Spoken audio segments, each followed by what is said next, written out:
I'm going to go live, but I'm going to finish this chapter first. Chapter 6. My book has been chewed up and spit out, and I want to read it before I check it away. It's not good enough to sell anymore. It's a great story. A Fool and His Honey by Charlaine Harris. A Teagarden mystery. This is Dennis Stinson, Aurora. Cindy sits smiling. I'd never seen her smile. It made her look like $1,000,000. I propped the baby over my shoulders so I could spare a hand for the hunk. And my fingers vanished in Dennis Stanton's. Martin, I know you remember Dennis from high school. Of course. It's been a long time, Martin said, and I had to fight not to grin at the coolness in his voice. I guess this is the baby you were telling me about, Cindy? Held out her arms at his flushed face, her discreetly made up eyes scanning him. Cute kid, she said, and I exhaled silently. You sure he's Regina? Regina's I'd have to put money on telling me if she were expecting. Martin, it just seems incredible that someone as well dependent as Regina would do something as monumental as having a baby without telling the people who care about her. I noticed Cindy didn't say it was unthinkable that Regina would stoop to such a deception. But we haven't seen her for the past few months, darling, Dennis rumbled. He had a voice that matched his size. To tell you the truth, Martin, I didn't encourage Regina to come by here.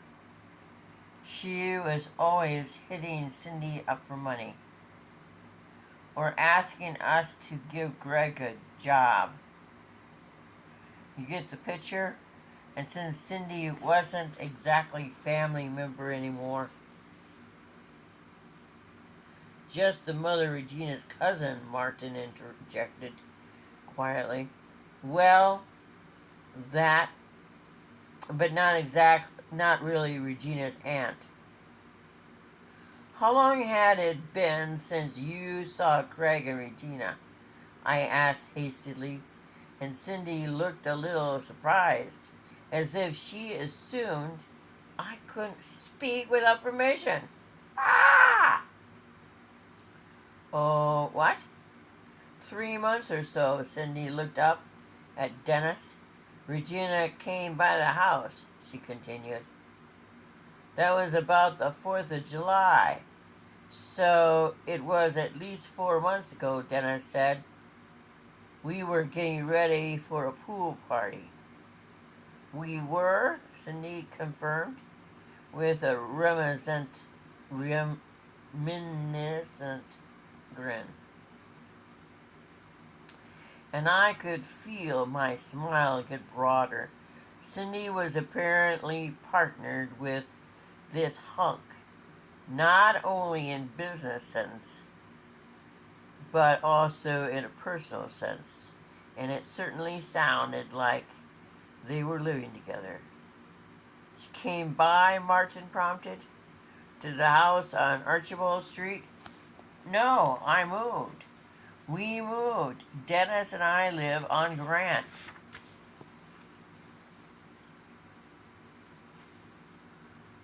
I rolled my eyes. Gettysburg Street? Grant Street? You people, I mutter into the fuzz in Hayden's head. Did you say something, Aurora? Dennis asked, bending down to me. No, I said. smiling with all the sugar in my system. We're just having us a time taking care of this little baby. Oh, by gosh, Aurora, this must be awful for you. I felt every muscle in my body tighten as her pity tone alerting me to what she was about to say. Is it true that you can't have your own, Martin? I think Barbie told me you said that, Cindy asked, and right then and there I decided I'd kill my husband slowly, painfully, maybe publicly. Of course, with us never seeing Bartlett, Martin was thinking of having more children, I said, as slowly and deliberately as I could manage. But I said, no, Martin, that would hardly be fair to poor old Bartlett. I know it doesn't look good, him never visiting you even though you've been sending him money for years. Him never showing me the courtesy of shaking my hand, much less hugging my neck. But us having another child would just make Bartlett feel so bad, so displaced. I stopped then, afraid I was over the line into parody. Parody is like jocularity. It rhymes too, parody, jocularity. Parody. $1 million word. No one really says it. Cindy turned on an uneven kind of red. Martin was looking at me with a kind of horrified fascination. I hoped he had enough sense to keep his mouth shut. So, where are you staying while you're in Corinth? Dennis asked hastily. Out at the old farm, Martin said, not taking his eyes off me. Evidently, he had enough sense. We've been at the Holiday Inn, but with the baby, I think we would be better off out at the farm. It was nice of you to let Craig and Regina live there, Dennis said, since I was elaborately fussing with the baby, and I had the strong feeling that Cindy was still staring at me. Yes, Martin said, sensibly. We better be on our way. You wouldn't happen to know where Craig's brother Delon lives, would you? Dennis said.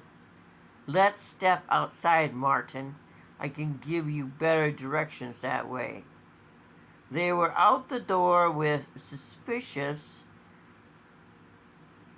alacrity. I don't know the word. ALACRYCRITY. Someone look that up and leave it in the comments. I'll leave a comment open. As Dennis pointed down the street, apparently counting stoplights, Cindy and I gave each other a quick glance. Bear really hasn't come to see you at all? She asked in a subdued way. No, he doesn't acknowledge that I'm alive. To my pride, my voice was calm and dispassionate. Now I can see that it is loyalty to you, which, of course, you'd expect from your son. But it doesn't make Martin feel bad. That Bartlett never visits him and seldom calls. His mother sighed heavily.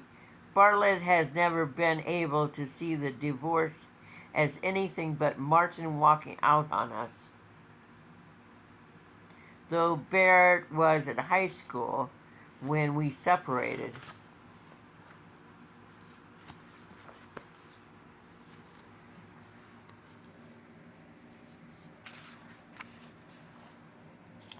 He never saw that if Martin needed to be away from me, I needed just as much to be away from him. I tried to look interested and understanding. I was to some extent. But I was also thinking my arms would fall off at the shoulders from the burden of holding this baby. I sort of half laid Hayden on the glass topped counter. Why in the world would you want a glass topped counter? Things fall on it and break it. I should know because the landlord here saw fit to put in marble looking countertop that's actually marble strips over wood. I would love to have a marble countertop. Just before and after her marriage, Regina used to come to talk to me. Cindy went on in a low voice. Well, through the front window, I observed Dennis and Martin continue their pantomime of checking the weather and kicking the tires, or whatever guys do when women have embarrassed them. Aurora, there's something wrong with that girl. She's got some moral blind spots. Craig's brushes with the law seem to make no difference to her whatsoever. And the fact that Rory went everywhere with Craig, and I mean everywhere, didn't seem to give her any pause. Hayden binkies rolled from his mouth. Even as he made some fussy protest, Cindy caught it in her hand and before it hit the floor and popped it back in the little mouth. Hayden laughs back into semi-consciousness. What do you mean? I asked cautiously. Good catch, by the way. Thanks, I guess. I mean, Regina never seemed to make a moral judgment about the trouble Craig got into. He and Rory. She never said, oh no, my husband has done a bad thing writing those worthless checks. Or, my God, my husband uses illegal drugs. And she never tried to defend him either. Pretend he was set up or he was simply innocent. It was like it was just a lark. You know? Just fun. And Craig got caught. I'd always just thought Regina was intellectually stupid. Thanks for warning me, Cindy, I said. I took a deep breath and tried a social smile. Dennis seems very nice. Oh, she paused. Eyed me sideways in a significant way. He is. We both started laughing and Cindy opened the door for me. At the sound of the bell, the men both turned with relief apparent on their face. Martin locked the Mercedes. You might want to call Margaret and Luke Granberry when you get out to the farm, Dennis suggested. They owned the one next door for a few months. Luke pretends to farm, and Margaret pretends to farm right along with him. They're really living on income from a trust, but they're trying to put a back to nature spin on it. They're very nice, Cindy agreed. She is the kind of woman who loves to help out. Martin and I noticed our thanks for the information and went through the intermediate process of buckling Hayden in his seat. And finally, we're back in the street. I took a deep breath. Martin, I began. Row? He forestalled me. Listen, I know, I'm sorry. I had no right to tell Barbie your problems. I was just unhappy that you were unhappy. And she asked me over the phone, one night, how you were. I just overstepped my bounds, yes. You and Cindy were having difficulties, weren't you? We're okay now, Martin. I don't want to go relate our old conversation. You and Cindy are at peace? Yes. What about you and me? Unless you ask me first, never tell anyone about my female problems. Never! I promise, okay? We're all right. You don't sound altogether all right. Don't push it. We stopped at Dylan's Graham's house next. After the squalor of the Habers place, Craig's broken house was almost painfully respectable. It was small and on a street of small houses, but every yard was neat, and Dylan's house in particular was freshly painted and shiny. The only disorder, if you would call it that, was a scattering of toys visible in the little backyard. I remember Rory telling me that Dylan and his wife had a little girl. Rory, come to think of it, had been full of information of less than valuable and pertinent kind. He had nothing to say about what went on at the house, but he talked about everybody else. Martin went to the front door and knocked. After a long pause, the door opened and a young woman